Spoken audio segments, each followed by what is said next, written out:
দেশে ঘোড়ার গাড়ি বানায় ঘোড়া কিনে ঘোড়া চালান, কিন্তু সৌদি আরবে কাজের উদ্দেশ্যে আইসেন না। আসসালামু আলাইকুম। আজকে কিছু সত্য কথা বলবো আপনাদের। আমি সৌদি আরবের রিয়াদ শহরে আছি।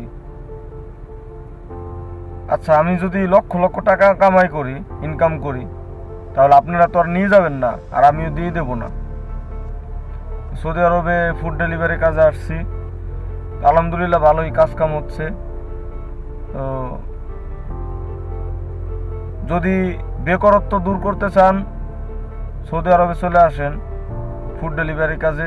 এখানে অনেক টাকা পয়সা কামাই করতে পারবেন, ইনকাম করতে পারবেন, আর্থিক সচ্ছলতা ফিরে আনতে পারবেন। মূলত কথা হচ্ছে, এই যে আমার এই মোবাইলটা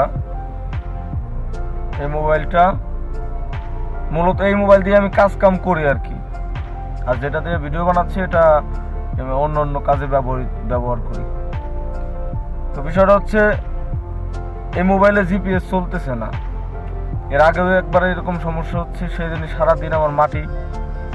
আজকেও কাজে বের হয়েছি, একটা অর্ডার আসছে, তো কাস্টমারের অর্ডারটা নিয়েছি, কাস্টমারের বাসায় যাব।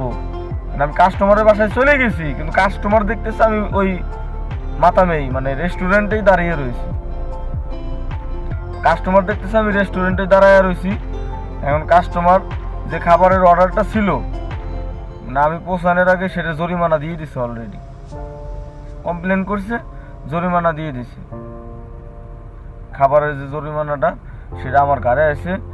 এখন এই ফুড ডেলিভারি জগৎটা জিপিএস এর মাধ্যমেই করতে হয়।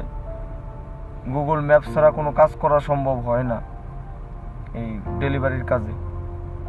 তো আমার এই মোবাইলে জিপিএস চলতেছে না, এখন বসে আছি, কি করব, মানে কোনো উপায় খুঁজে পাই না আমি।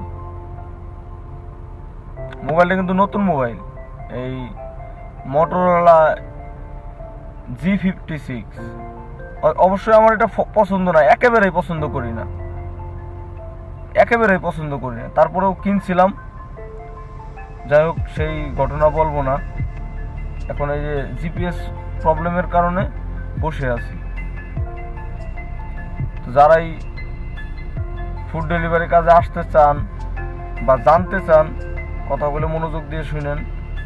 আর আমি সেই আগের মতো আবারও বলবো, দেশে ঘোড়ার গাড়ি বানায় ঘোড়া কিনে ঘোড়া চালান, কিন্তু সৌদি আরবে কাজের উদ্দেশ্যে আইসেন না। আপনাদের কাছে বিনীতভাবে অনুরোধ করি, একদম শেষ হয়ে যাবেন। কাজের অবস্থা খুবই ভয়াবহ, আসার দরকার নাই। যদি আল্লাহ তৌফিক দেয়, আমি দোয়া করি আল্লাহ সবার প্রত্যেকটা মুসলমানের তৌফিক দান করুক। সৌদি আরবে আসেন, হজ উমরা যেটা কপালে থাকে সেটা করেন, কিন্তু কাজের উদ্দেশ্যে কেউ সৌদি আরবে আসবেন না। অনেক কথা মানে বলতে চাই, কিন্তু বলা হয় না। তো আজকে এই জিপিএস প্রবলেম নিয়ে কিছু কথা বললাম। কথায় যদি ভুল শব্দ বের হয়ে থাকে, সেটার জন্য আমি আন্তরিকভাবে দুঃখিত, ক্ষমা করবেন। আর ভিডিওটা যদি ভালো লাগে, একটা লাইক করে দিবেন। আল্লাহ হাফেজ।